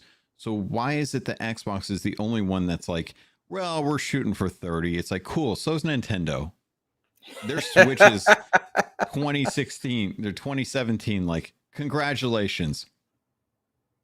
Like, I really feel like you need to like up the bar. You know, this is the most powerful console you've ever had. You tout the hardware as if it's supposed to be something that is like put on a pedestal. It looks like a damn monolith. Make me feel like it's actually a monolith, this powerful beast of a machine, and give me my 60 FPS, especially if I'm forking out the $600 for the 2 terabyte version. I was gonna say that. and I gotta get 30 frames per second for Avowed. It's stupid, dude. I don't like it. Just delay the game until you get the 60 FPS mode, because I know it's coming at this point. The proof is in the pudding. Like the precedent has been set that you guys are like always pushing out the game when it hits like the metrics, and Phil says this, as soon as the game hits the critical metrics that it needs to hit, it's out the door. And it's like, bro, whatever happened to polish? Where's the polish with these games, man? Where's the time that they're given to actually work on these? Like, I don't care when Avowed comes out, but when it does come out, I want it to be a 9 or a 10. There's a reason why we're swimming in 7s. There's a reason why 8s are the expectation for Xbox games, and it's because they aren't giving their devs enough time and money to actually like do it. So will AI help this? Maybe, but it's another one of these like things I feel like I gotta drag the damn soapbox out every time they announce one of these first party titles is coming out at 30 frames per second, and just speak my displeasure about how this is not acceptable in 2024. Now I'm in agreement. I will remind people that we did get to see Avowed, and it looked great. Like, I thought it looked way better than it's ever Really looked. good? I've never been high on Avowed. I've gotten higher on it every showing. Yeah. And I really thought it looked great this time around, which was cool. I'm always a third person preferred player. Yeah. If given the option in an action game. And I like that we have that option, but what I'm seeing visually, I'm really impressed by. I'm excited for Avowed in a way that I wasn't expecting to be. And to be perfectly clear, this is a crowded fall. Like, and I'm busy. Like I'm just getting back into work and whatnot. Like, we did not get a Star Wars code. We were politely declined on that one, which is rare from Ubisoft, by the way. It is what it is. What did I do? I'm sorry. No, Please. I wasn't even bothered by it. I'm swamped. Like, we have got so much content coming. Yeah. And when I see like Call of Duty beta, we got codes for that. Call of Duty itself is on the way. Shattered Space looks awesome. And again, right after watching Alien Romulus, I'm like, oh, Shattered Space is dope. And I believe it was a split end in chat saying that, like, he anticipates that we're going to get curated experiences for expansions, like handcrafted planets and such. Yes, I believe the same. I think that's exactly what I'm looking forward to from Shattered Space is give me something that's handcrafted in the Starfield universe, because people are waking up to realize Starfield's dope. The buggy, the gun, it's changing gameplay. When that does arrive on PlayStation, people are going to enjoy it. When Hellblade arrives on PlayStation, people will enjoy it. Like, it's because they got that 60 FPS patch on Starfield now. It looks great. It does look great. It does. I still think the conceit for their end game is stupid. But that's just me. I think it's dumb. I see you looking at me. Shut your filthy mouth, sir. Look, I will not spoil Deadpool, nor will I spoil Starfield. But Deadpool referenced it quite well. He's like, I think we're all done with it. Yes, we are. I'm with him. All right. It works Avowed in a video game. It does not. It's stupid. All right. Avowed does look good. I am excited to play that one. There were a couple other things from Gamescom that I thought were worth mentioning, not the least of which was Borderlands 4 being showcased right off the bat. A cool teaser. It was a cool teaser. It was the only thing that's made me excited about Borderlands in the last 10 years, but it would have hit a lot better if that movie was good. I tell you what. Oh man. Think of it this way.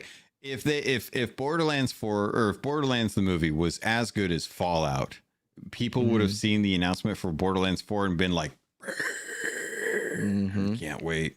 So, but yeah, like I'm telling you, man, Randy Pitchford should just stop. Just shut up, dude. like you are a joke in our gaming industry for how you treat people. And this wasn't even a surprise, by the way, because he leaked it in one of his Twitter meltdowns that he was going on, which is a shame. Why don't people like the movie? Because it's bad. It's bad, bro. Actors can't save films all the time. Nope. And I gotta tell you, like, The Crow came out to like super bad Rotten Tomatoes, and I was like, look at all these Borderlands fans that are happy, and it's like, oh, that's a shame. But it was cool to see that teaser, which was exciting, and then the Black Ops trailer was incredible. Incredible Black Ops trailer. It's one of the things that I heard Jam Pack Sam on Project X Talk say that like Call of Duty reminds him of Madden. It's just a little better every year. I don't agree with that. I really don't agree with that. I think Call of Duty Modern Warfare's 2 and 3 were a linked project and had that effect. But really did a lot of good things for Warzone and multiplayer and single player. And Black Ops 6 is a whole evolution. It's a whole evolution. Like, this thing has been in development for a while. This is not an incremental upgrade.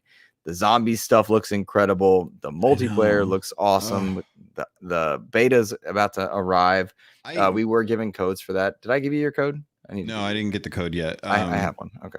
I'll take it when I finish up editing the Creatures of Ava review, because I'm gonna get it done this week. He says that, y'all. He's been saying that for 3 weeks. I know, but you have access to the docs, so you know exactly where I'm at with it. Which I'm probably gonna do in the future, actually, now that I think about it. So that way you have like a better gauge on where I'm at with it. But dude, the zombies look so fantastic. I'm so good, but I'm so frustrated that you're like, oh, the multiplayer looks good. Bro, we never do the multiplayer. We're always jumping into Warzone. I don't want to do shipment. I just want to play regular multiplayer. I like running around. So can we do some multiplayer, like regular multiplayer? Logan, I don't want to be the point. You've been dissing us to hang out with somebody else lately. Wanted to play through Gears, you're gonna play through Halo. We could play multiplayer games and have the problem is that look, there's a whole new season in Fortnite with Marvel, and you've just not wanted to hang out. I've been flying around like Iron Man for a moment. Here's the real issue. There are 5 of us: Joe, me, you, Suddy, Kev. There's 5 of us. With a chick, it's now 6. That's a perfect COD lobby, dude. That's a perfect COD lobby. That's even we could even do like a Halo lobby if you really, really want to. Like, we could go back to Infinite and start playing some Halo as well too. But there's like Warzone's 4, Fortnite's 4. We got 6 people. If it pleases the court, Your Honor, if I may, you're absolutely right. And yes, we totally can when there's 5, but there's not been 5 for a while. We've all been busy. We've had 3 and 4. That's not. Although I did shift my schedule, so I'm getting off at 3:30 my term, 6:30 your time. So I'm getting off earlier now so that I can actually we could actually jump in and do that stuff. But we got to be playing games where like I'd be able to jump in and actually have like a chick join us and stuff too, because that's what I've been doing is we've been playing through like the Gears games and stuff. So if we're going to take time away from like the Halo franchise and stuff to jump into a multiplayer game, dude, I want to like the 6 of us finally, maybe when it's not like Joe sitting there, like, we're going to jump on like 15 minutes beforehand. That's what I'm saying. He smells. Okay. Got it. He does suck. Back to Gamescom. Are we making a podcast or we just have a weird argument? You really went down a road, but I was enjoying it. It was fun. Arkham Shadow looks dope. I really hate that's a MetaQuest game, but it looks good. It looks good. That game looked dope. I was pleased by that one. Let's see, Dune Awakening. That's a cool looking game. Yeah, I wonder how it's gonna do. No, legit, like that one. I was watching it for the Gamescom coverage, and I'm like, dude, I actually kind of want to jump into this. Like, I'm not a huge Dune fan. Like, I still haven't even finished the second movie yet. But the idea of like that world with the spice as like a currency, but also like a chemical that you could take and stuff. And, you know, like them being like, oh, well, you can't, how come nobody's sandwalking? It's like, because you're not a Fremen. You have to learn how to do. And I'm like, I kind of dig that. You know, and they're like, you don't have a still suit. Why? Because you're fresh to the planet. So I like the fact that they kind of like, they walk you into the survival side of things for a little bit. And like, as you get, as you grow, as you learn, as you get more news about or more information about what to do in the world, like your still suit gets, you get a still suit, you start learning how to pull water from the blood of your enemies. Like, dude, it sounds kind of metal. It seems like this is going to be, and they even have like a single player kind of tutorial thing to get you into it before it kind of opens up into the multiplayer survival MMO aspect to it. And I think that that's really cool. But I mean, I think this may be one of the better survival games that gets people interested in survival games, because other games are just like random one-off names that most people, unless you're into survival games, most people don't care about that I think Pal World was the closest that people were like survival, and they got interested in it. Yep. No, I think you're right. Shout out to Pal World, by the way, giving Black Myth Wukong some love on socials because they surpassed him on Steam. Oh, that was nice. That's cool. It's the little to things. see it. You love to see it. They made their money. Why do they care? Yeah. Rick Davis giving an appropriate shout out to the new Mafia game. Mafia has him excited. That's the old country. I think a lot of people are very excited for that one. I've not gotten into Mafia. I've tried. Just didn't get me at the right time. You should make a point of like trying to play that or something, like get through it in all the free time. I don't know when I'm going to do Star Wars Outlaws. I don't even know when I'm going to get to that. Oh, dude, I'm making time for that. Are you? I'm definitely going to. Oh yeah. I'm definitely going to, but like, because I'm not playing it for coverage, it'll probably be when the game goes on sale. Like, it's just when it's going to be, just because we start back at school, I'm coaching, I'm busy. Like, I don't have the money to spend on something I'm not going to put full time in. You know what I mean? I know you, and I know exactly what's going to happen. What's going to happen? You're going to play it like towards the end of the year. After you, like, you're going to wait till the end of the year when you have some time off, and you're going to go and you're going to binge it in between matches of Marvel Rivals. Like, that's what you're going to end up. You're going to play Indiana Jones for that, but before then you're going to jump into Marvel Rivals, and then when your winter break comes up, that's when you're going to get into Star Wars Outlaws, and you're going to be like, guys, this is the most amazing game. I've had so much fun. And it's like, yes, dude, why didn't you play it? Yeah. Why didn't you play when we were talking about it? Because we haven't been able to talk about it. But that does happen to me. But if you play it and cover it, rock on. Yeah. Like, no, absolutely. Dude, I can't wait, dude. That's one of the games of the year that I'm hoping, turns out really well. I mean, I was watching the coverage, and honestly, it looks fun. I know we've been talking to some peeps and stuff, but I kind of want to jump into it. I think it'll be a lot of fun. I really, really am getting invested in the whole like concept of like the different factions and reputation and stuff, like right up my alley. Yeah. I mean, everybody we've talked to that's playing it, we're hearing good things. Yeah. We're hearing good things. I don't know if it'll be like game of the year worthy, but dude, coming off the back of most of the other Star Wars content that we had, it's nice to have Star Wars in a good place for games. Yeah. Fair. Silken asked us a question in chat, and now's the time for questions, guys. So send them if you got them. Am I the only one excited for Infinite Nikki around here? No, it looked cute. I'm not my jam. So Infinite Nikki, we don't really know like what it is, but it's an open world dress up MMO. I'm an MMO guy. Like, you know, I jumped into Final Fantasy. I've jumped into World of Warcraft. You know, I've tried out Guild Wars in the past. Like, I mess with some MMOs in my time. I don't know if this is going to be anything that's like really captures my investment, but dude, I'm here for some weird stuff. And Infinite Nikki is just one of those like goofy, fun things. Like I'm fine with. I played Dreamlight Valley for a good while, and that's you know, it's single player, but it's basically like what I get from Infinite Nikki. So I definitely I'd be fine checking it out and giving some thoughts on it and stuff like that. But it's not going to be high on my list, but it was it was an interesting game. Okay, cool. I like that one. Let's see, what else do we want to? Oh, World of Warcraft War Within. That's going live very soon. That's a first party Xbox project. Oh, is it already up? Well, so if you spent $90 on the Epic Edition, then you got the early access, which went live 2 days ago, I think. Yeah, 2 days ago. The normal release is actually going to be on Monday, which is wild because they've always had like a very set like Tuesday launch schedule for these releases, and they've always done a really good job with the rollout. This is the first time they've ever done like a early access for a World of Warcraft expansion, because so much of this is typically like world first content. Because you usually get achievements like whoever's the first person to max level for the race, the faction, the realm. All of that stuff is usually been so intrinsically tied to the launch of a game that people plan for it. And now it is got early access. It's a very kind of like questionable kind of, remember when they had the first to 100 hardcore for Diablo 4 and there was that week of early launch? Same kind of like, you know, little conversations happening around War Within. But dude, this is a 3-part expansion that they're going to be doing in a steady release cadence, faster release cadence than they've ever done World of Warcraft content. And World of Warcraft is in a really strong place right now. Being a part of Xbox, I was really hoping for like a Game Pass announcement, even just like the base games, or at least giving you like the base of the game with Game Pass in the higher tier, giving you access without the subscription.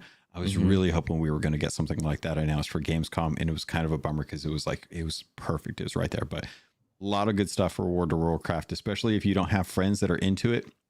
This expansion is bringing in a lot of content that will allow you to not only hit like raid tier quality gear on your own, but also to be able to just play it at your own pace and not feel like you're absolutely tied to having a group of friends to raid with, or to dungeon with, or to delve with on the regular. And that is essential to keeping a lot of the life of World of Warcraft going, because so many friends drop off, don't sub. It's one of the last bastions of the $15 a month games. So it needs to have ways to keep people invested in it. And I think they're doing a really smart job with opening this up to more single player style gameplay in it. So that's kind of my 2 cents for the World of Warcraft fans out there.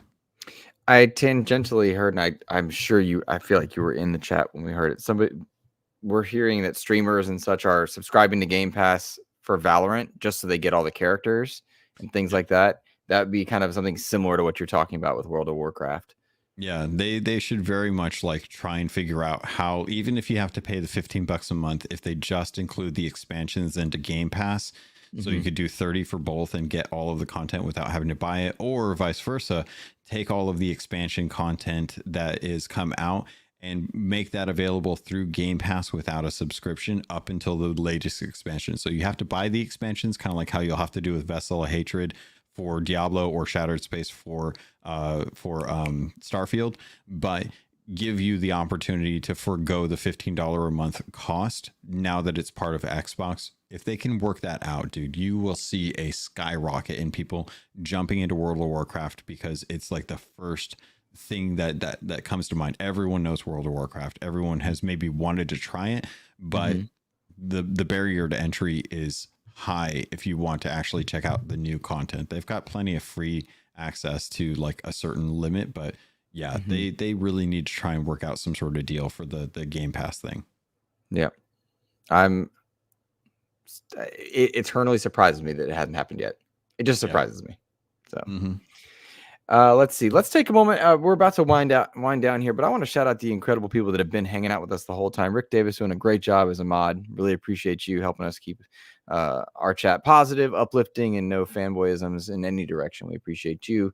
Nisa and Clint have been hanging out with us. SOTnist has been with us the whole time. We had Chick here earlier. Gelselstone's been here. X Bacon Gaming's been hanging out with us. Let's see. I'm scrolling to make sure Split M was hanging out for a bit. Just really cool to see 40 plus people on average throughout. It's just been amazing. Really, really love you guys and thank you. And goodness, man, we got so many people gifting super chats and gifting subs. You guys have already helped me over the halfway pay for the Podbean stuff that I have to do. I'm just grateful to you guys. Thank you so much. So I really appreciate it. There is one thing that I think really we should throw in there just real quick. Okay, sure. Genshin Impact, dude. Formerly PS5 exclusive on PC.